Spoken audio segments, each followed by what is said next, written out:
Okay, so we finally got to the last session of this conference. Thank you to the resistance, both the present and remotely. You got here, you already have a virtue. Patience and resistance. Courage, thank you for your love of knowledge, being there, and I have the great pleasure to moderate this last session. Our first speaker of this session is Plessis. He's a South African editionist, philosophical practitioner, academic, and author. He studied psychology at the University of Africa and philosophy at the University of Cape Town, and was a visiting scholar at the Faculty of Psychology and Sciences and the Research for Philosophy and Continental Institute of Philosophy.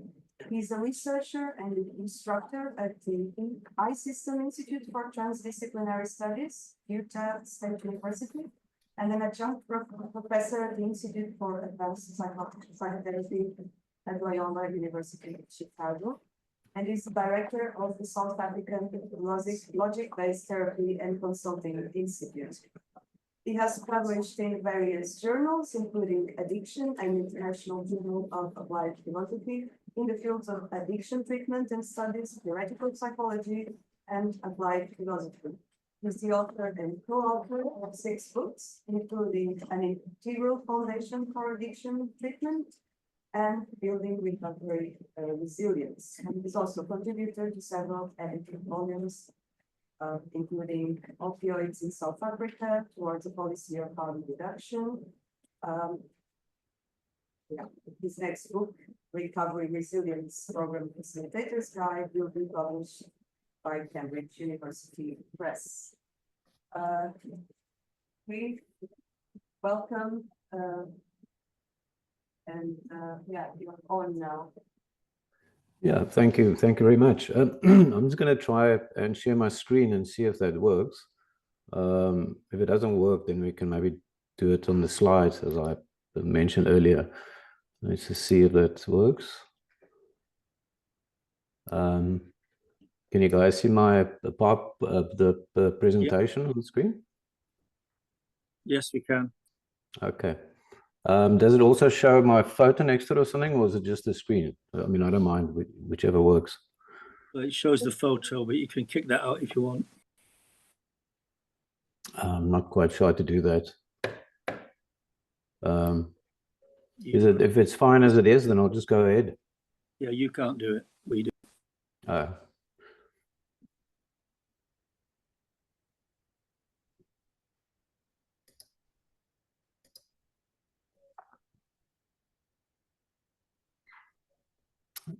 Okay, you can just let me know when I can start.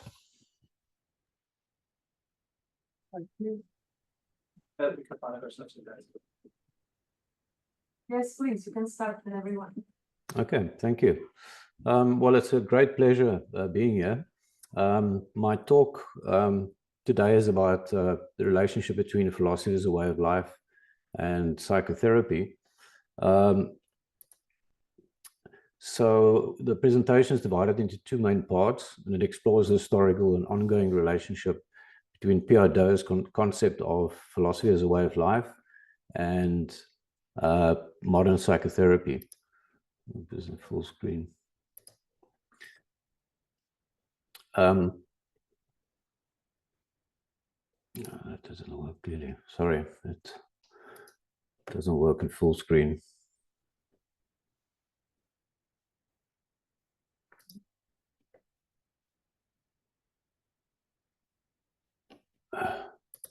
Sorry about that.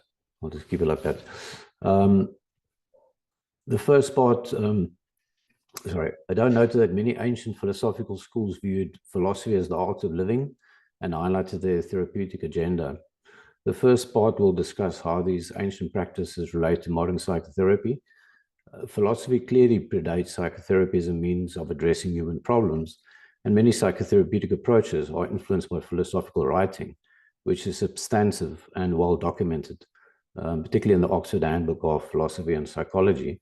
However, I think there needs to be a clear distinction, though not a clear demarcation, between the influence of philosophy on psychotherapy, which is, virtually every form of psychotherapy is based on certainly philosophical assumptions and is strongly influenced by various philosophies, and the notion of philosophy as therapy. So my presentation will focus on the notion of philosophy as therapy, not on the influence of philosophy on psychotherapy. I see that as two distinct topics. The second part, I briefly explore psychotherapeutic methodologies that promote elements of philosophy as a way of life, and how philosophy as a way of life can inform contemporary psychotherapy in the sense of it promoting a way of being that aligns with philosophical principles for the client, that is, rather than merely informing therapeutic techniques. So the focus is on helping a client live a philosophy as a way of life lifestyle, rather than merely the technique that informs the therapeutic hour or the therapy itself. Well, I'm sure everyone knows this quote of Epicurus, which clearly highlights his view of philosophy being a type of therapy. And the medical metaphor of the doctor is often used in ancient philosophy in the East and the West. In the East, it's quite often used as well, the medical metaphor. So philosophy as therapy. I noted that many ancient philosophical schools, such as the Epicurean, skeptic, Stoics, viewed philosophy as an art of living, intended to transform the practitioner's way of perceiving the world, mode of being, and transformation towards the good of flourishing life. And he also highlighted its therapeutic agenda. Hadot points out, and I quote, "First and foremost, philosophy presented itself as a therapeutic intended to cure mankind's anguish. Each of these schools had its own therapeutic method, yet they all are connected through the notion of a sort of profound alteration in how individuals perceive and exist in the world." Scholars like Martha Nussbaum, I'm quite sure I've pronounced that, and Michel Foucault also highlighted the holistic philosophical schools in Greece and Rome, therapeutic practices known as cure of the soul. And these ancient schools, I quote, "all conceive philosophy as a way of addressing the most painful problems of human life. They saw the philosopher as a compassionate physician." Here we see the medical analogy again, whose arts could heal many pervasive types of human suffering. Each school, and I quote, "had a therapeutic method linked to a profound transformation to an individual's mode of seeing and being." She further notes that philosophy is an activity that secures the flourishing life by arguments and reasoning, which sort of, she would say that's the Epicurean definition.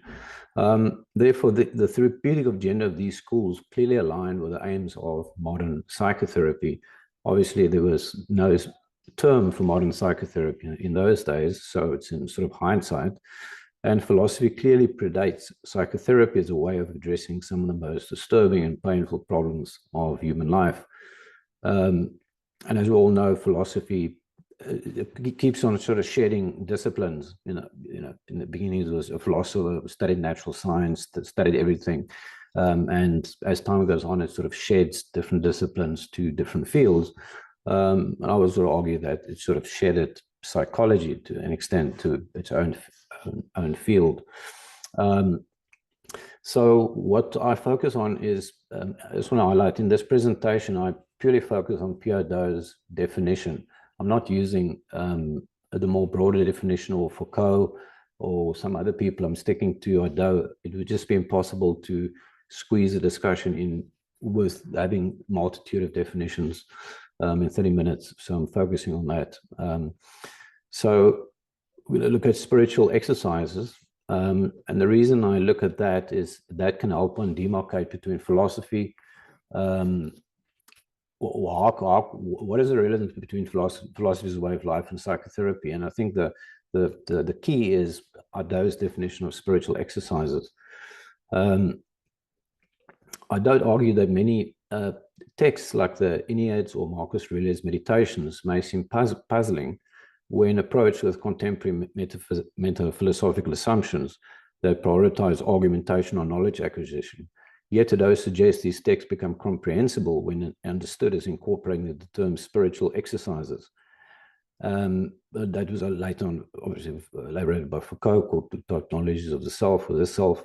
And it included various techniques. And all these techniques was sort of a broad toolbox of philosophical psychotherapeutic practices resembling those found in both modern psychotherapy and philosophical counseling. Certainly the methods have a lot of relevance to modern psychotherapy.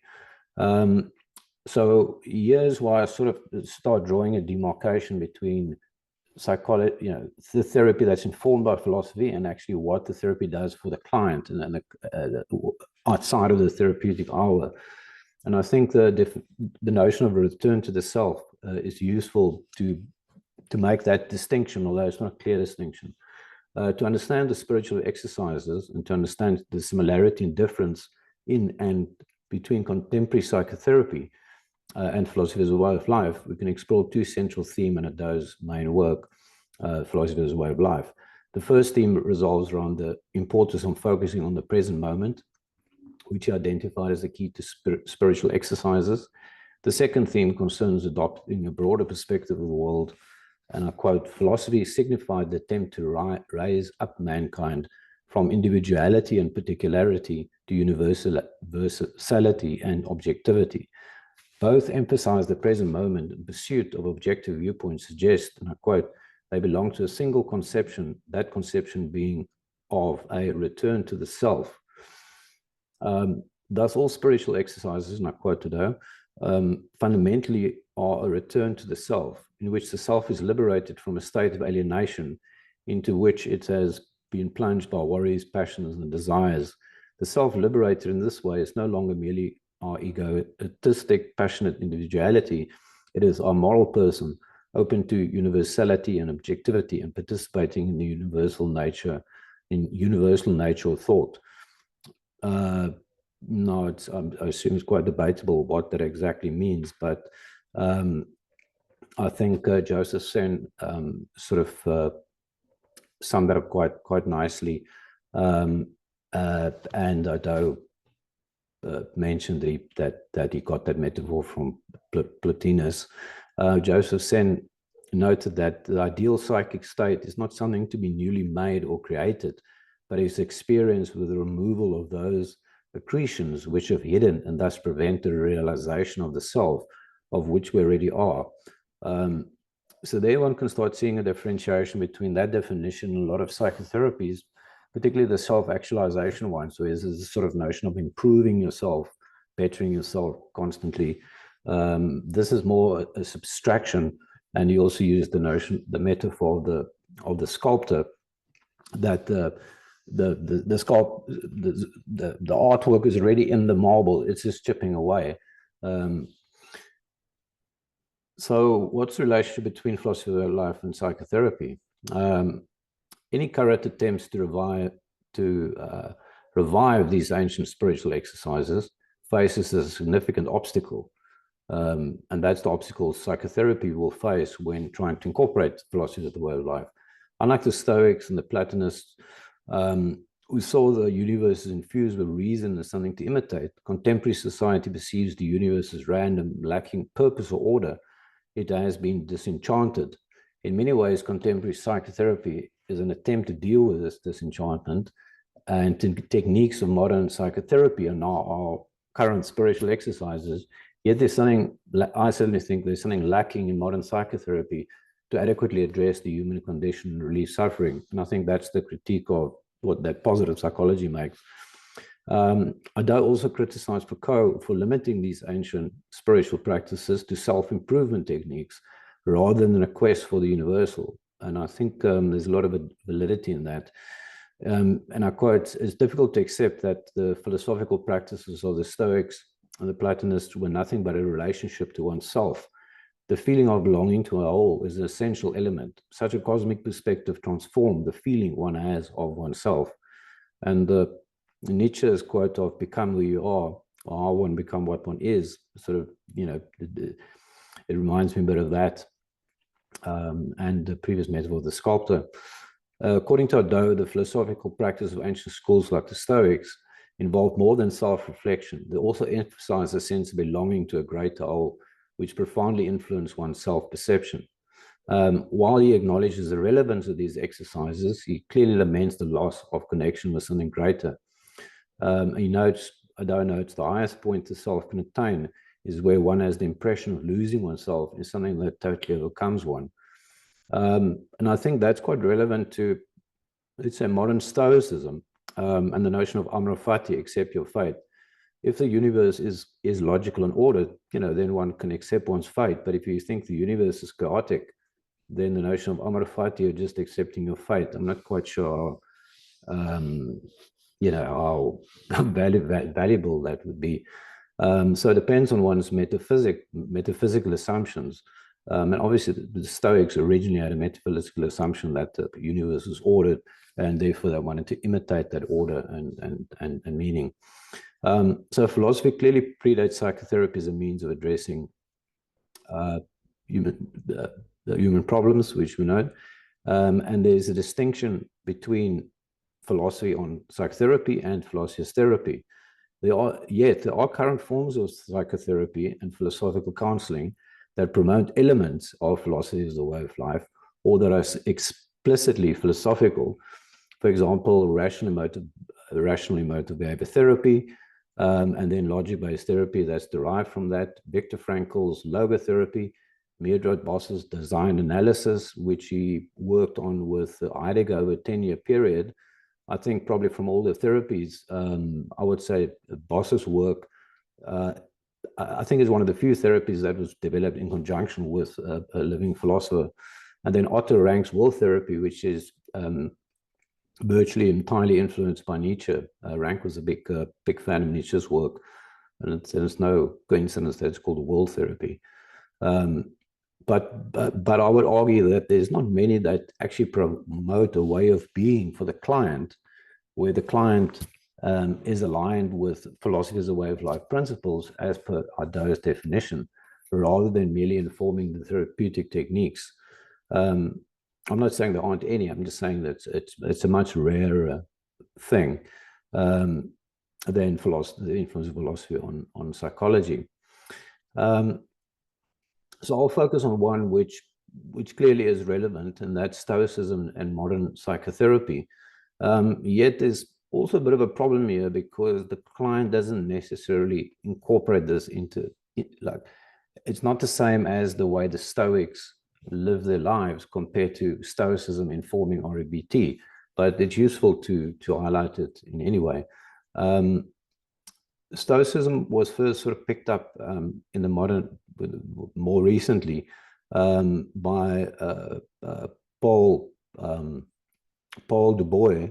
He employed Socratic questioning with his patients and taught them the basic principles of a Socratic and Stoic philosophy of life. Indeed, he declared, I quote, "If we eliminate from ancient writings a few allusions that give them local color, we shall find ideas of Socrates, Epictetus, Seneca, and Marcus Aurelius absolutely modern and applicable to our times." And that was 1909. Most people think it started with Albert Ellis, but Du Bois already wrote about this at the turn of the century. And then it was eclipsed by Freudian psychoanalysis and then behaviorism after that. And then Albert Ellis rejuvenated that. And in the 1950s, when sort of that was sort of the height of behaviorism, and based these principles basically on a lot of Stoic philosophy. And he explicitly stated in a 1962 publication that this principle, that emotional disturbances are caused mostly by internal belief systems, irrational belief, not necessarily external events. He says, "This principle, which I've inducted from many psychotherapeutic sessions with scores of patients during the last several years, was originally discovered and stated by the ancient Stoic philosophers, especially Zeno of Citium, I pronounce that, Schrippicus, and yeah, let's just say the Stoics."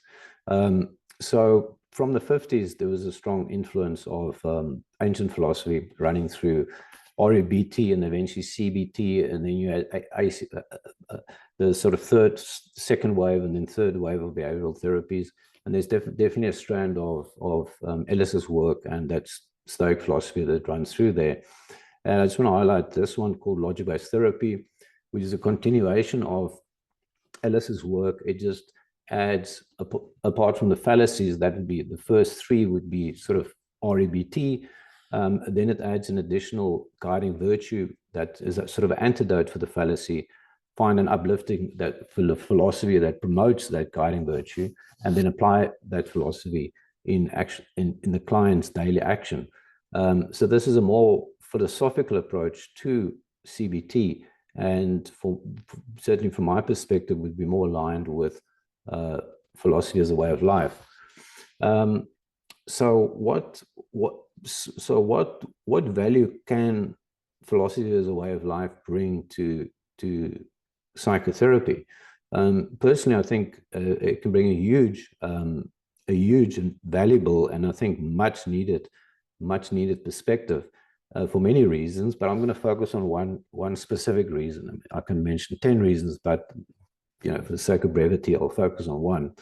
And that's the notion of fragmentation anxiety. So this is relevant, particularly therapies that focus on changing a client's logic or rational belief systems.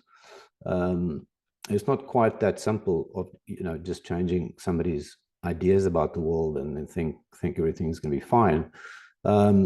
According to Heinz Kohut, fragmentation anxiety may emerge at crucial moments of psychic change when an existing, we would call a maladaptive self-object organization is about to be given up. That's just a fancy word for a sort of belief system that's not just logic, but it's made up of images and felt experiences and sort of self-objects. It's sort of a cluster of many things. And the logic part and the verbal part is one part of it. It's not the whole thing. So pathological systems of belief may be clung to because change may threaten fragmentation of the self. And Kohut argued that fragmentation of the self or self-annihilation is our primary fear. It actually lies underneath the fear of physical annihilation. So it's something that people really defend or heavily defended against.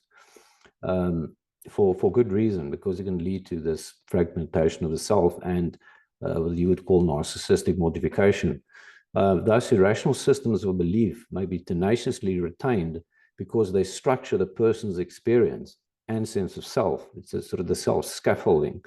And therefore, threat to the coherence of the irrational systems of belief is experienced as the direct attack on the self and conjures up powerful archaic fears of psychic fragmentation and annihilation. Consequently, psychotherapies that address self-deception, particularly in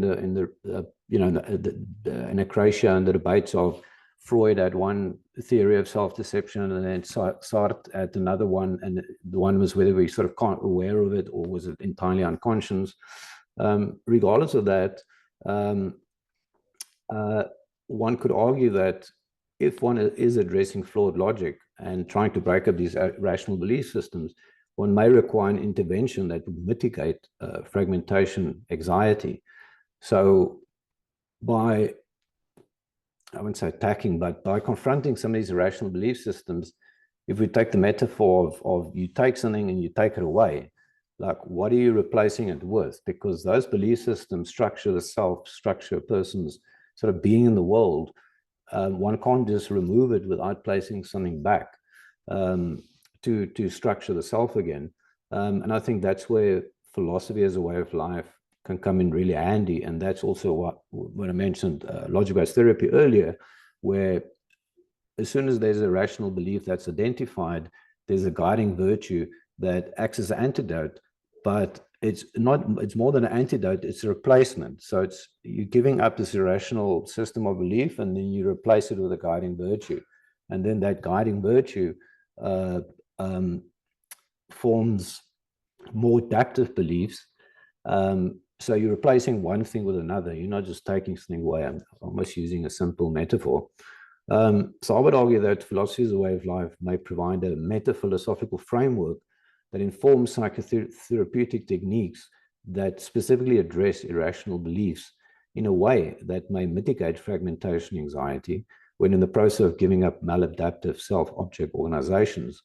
The reason being, in providing guiding virtues or an uplifting philosophical framework for the client, not just for the therapist, but specifically for the client, that they can take out of the therapeutic hour and inform their daily life and daily experience, can help the individual slowly change maladaptive beliefs for more adaptive beliefs without the significant threat to the stability of the self. In short, an individual may need other sources of self-object experiences, guided by, let's say, virtues or an uplifting philosophy to replace irrational belief systems. Otherwise, it may lead to excessive fragmentation anxiety. Yeah, so in short, I would just add to that I think that is where philosophy as a way of life can really inform psychotherapy, that psychotherapists need to look at what the client is left with after the therapeutic hour. You know, what are they moving out into the world with? Because often, I'm a psychotherapist myself, often psychotherapists are entirely focused on the clinical hour, like, you know, what's happening in the clinical hour, and not that concerned about, obviously concerned about the person's life, but not really that concerned about the tool or toolboxes they carry with them throughout their life. And if we obviously look at the original definition of philosophy as a way of life, it's a lifestyle, it's a way of life. It's not 1 hour a week discussing philosophy. So I think the incorporation of the construct philosophy as a way of life is I won't say just useful. I think it's, I wouldn't say essential, but I think it will have a huge influence on the field of psychotherapy if the idea became more well known and better understood and incorporated as a sort of organizing framework with the specific psychotherapeutic methodology. So in short, philosophy of the way of life has a great deal to offer psychotherapy. I just want to do a last quote from Bertrand Russell, which I thought was quite in line with Ada's quote. And this is from History of Western Philosophy. I think it's the last chapter of The Value of Philosophy in that book. He says, I quote, "The mind which has become accustomed to the freedom and partiality of philosophical contemplation will preserve something of the same freedom and impartiality in the world of action and emotion. It will view its purpose and desires as part of the whole, with the absence of insistence that results from seeing them as infinitesimal fragments in a world. Thus, contemplation, philosophical contemplation, enlarges not only the object of our thoughts, but also the objects of our actions and our affections. It makes us citizens of the universe, not only of one walled-up city at war with all the rest.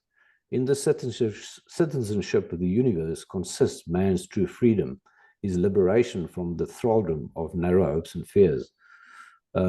Yeah, that could have come out of Ada's book, and I wouldn't have been surprised. Yeah, thank you. That's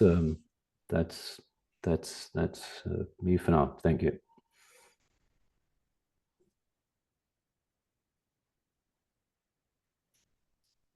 So much. That was very lovely. Thank you for respecting the time. We have now 10 minutes for discussion. Are there questions in the audience? Comments? Or online? Can you stop sharing your screen, please? Okay.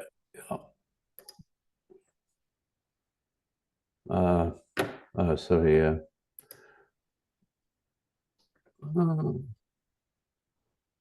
Stop share. Okay, okay. There we go. Thank you very much for your presentation. I have just a curiosity.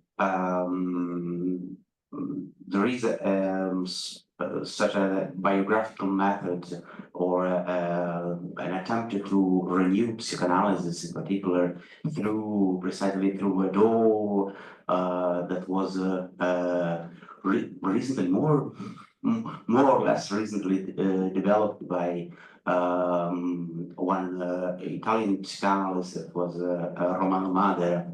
Well, I'm just a curiosity if this biographical method is already known and discussed in theoretical debate or not yet. Based on you as on Jungian theories. Thank you. Thank you for the question. I had a really hard time quite understanding what you're saying there with your accent. I'm not quite sure what the question was. Sorry about that. My question is just a curiosity. If a biographical method in psychoanalysis that was recently developed by an Italian psychoanalyst, Romano Madera, based on Hadot on one side and on Jung on the other side, okay, already known and debated into in psychoanalyst or psychological debate today. okay. So are you saying somebody developed a methodology based on Jung and Hadot's work, if I understand correctly? Or was it a debate between Jung or Hadot's perspective? I mean, Jung was, yeah, I mean, I think Jung would be quite aligned with some of Hadot's ideas.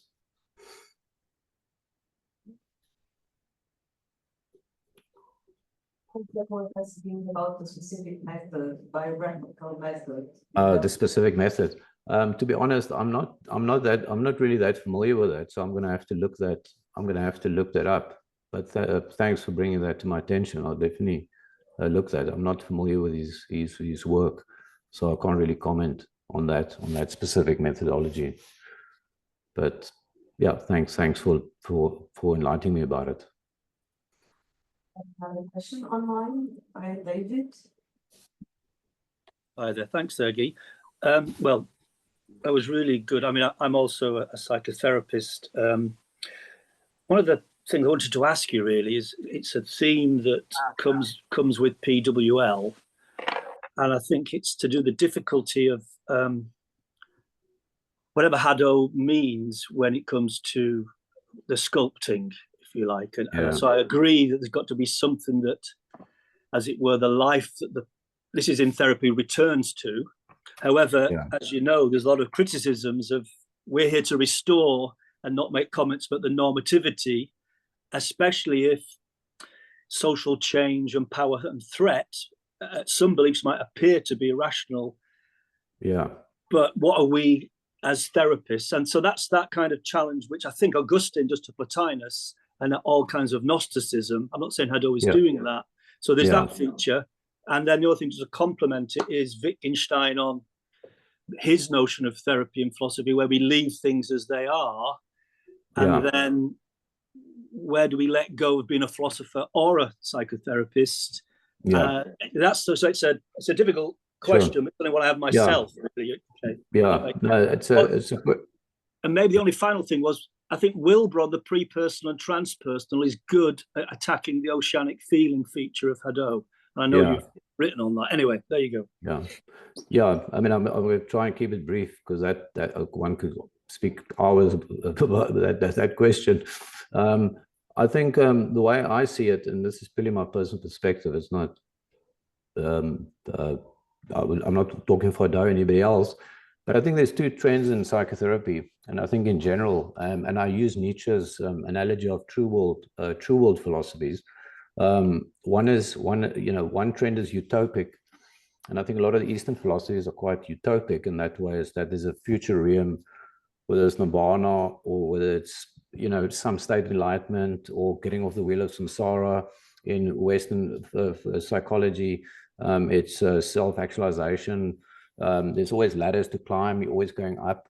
And that's also utopic to some extent. One could argue that's a true world philosophy. So for me personally, I try and make a distinction between true world philosophies and philosophy as a way of life, although there are a lot of true world philosophies that will be incorporated within that construct.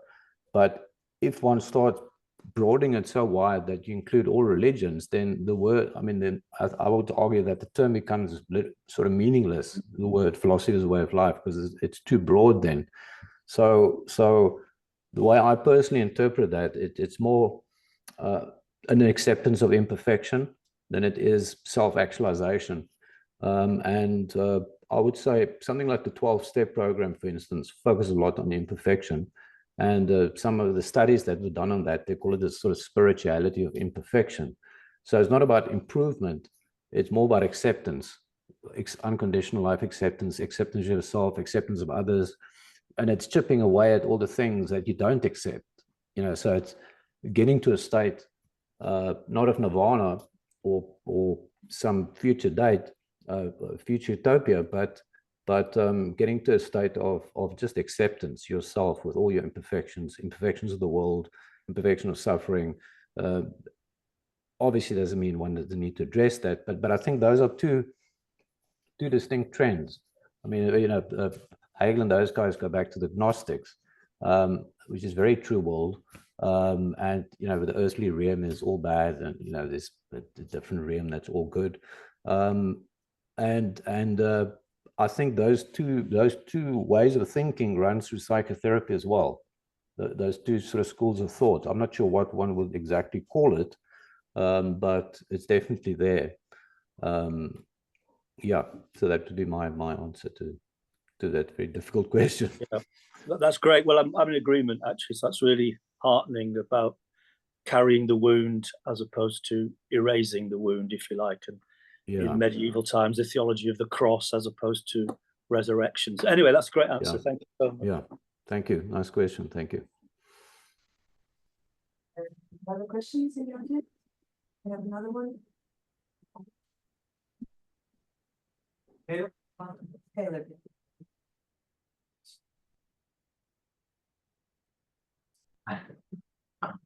Thank you for that. I'm very interested. I wanted to follow up on sort of the tools that might be given to the patient, and how that goes back to the scoping metaphor, and what counts as the self, and whether that's going to be coming from the patient, because you think of what Plotinus thought of the self and what scoping would look like for him versus someone with very different anthropology, and you can think of different clients who might have very different views, and they may or may not match the therapist as to human psychology, what the role of desires, reason, all these other parts is. So how do you think about the therapist's role there vis-a-vis the client? Yeah, I think I would say that the notion of Ido's definition is incongruent with certain forms of psychotherapy, in a sense that it wouldn't quite adapt there. But to those that it does adapt, I think the position I'm sort of coming from is that it's not so much about how it informs the psychotherapy. It's more about how the psychotherapist informs the client. And the client adopting a philosophy as a way of life, and which is very difficult in psychotherapy because there's no community. There has to be some type of community to sustain a philosophy as a way of life. You can't read a bit of Stoicism or do it for a couple of weeks and then be a Stoic the rest of your life without some type of support. So I think for philosophy as a way of life to be adapted in sort of psychotherapeutic milieu, there needs to be some type of community around that as well, for it to be sustainable for the client. Otherwise, it just fades away. Like most therapies, people do it and will read a self-help book, and 2 weeks later, it's all as if you've never read it. I'm not sure that answers your question.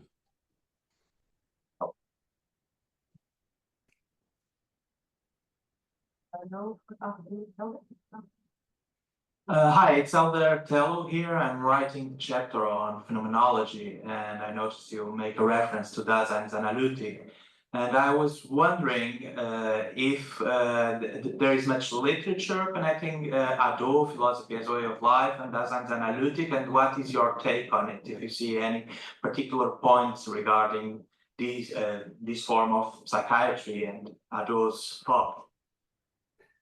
Yeah, I do see a correlation between Boss's work and with Heidegger. And Boss's work is very difficult to comprehend. You sort of need to know Heidegger quite well to know what Boss means. But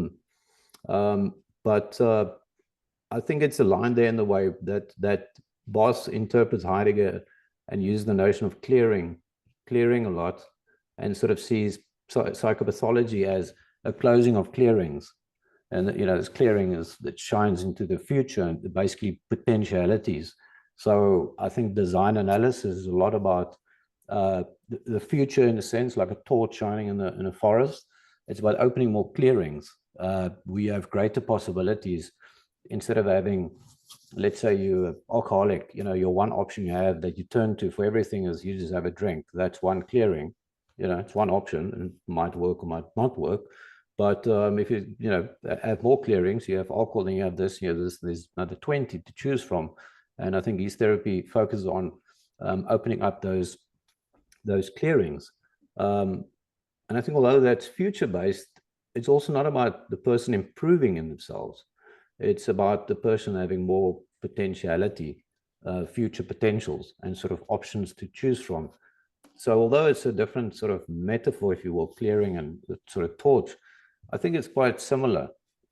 You know, I think it talks about the same thing. You know, one is use different metaphors, but the Ado's definition is about clearing in the sense of feeling yourself connected to nature. You know, if you take a sort of God out of the picture, or ideas like that, it's sitting on a mountain contemplating time, and time plays an important role in Boss's work. Obviously plays central in Heidegger's work, and the notion of being and time being nearly indistinguishable in a sense of how process philosophy views it, where the past and the future is as much part of the present. So there's not so much a focus on the present mindfulness. There's a contemplation of the past, and when I say past, I mean going back to, let's say, 3.7 billion years of evolution on the planet, and future potentialities, and time in the sense, time and space in the sense of the cosmos and all of that, basically contemplating the natural world. And I think that's what Bertrand Russell refers to as well there. So that type of contemplation puts one's problems in context and also provides more clearings and just different perspectives. It's not so much fixing anything in the person or resolving an issue. It's opening up space. So I think return to the self refers to that in many ways. You know, it's opening up of space and potential and future possibilities.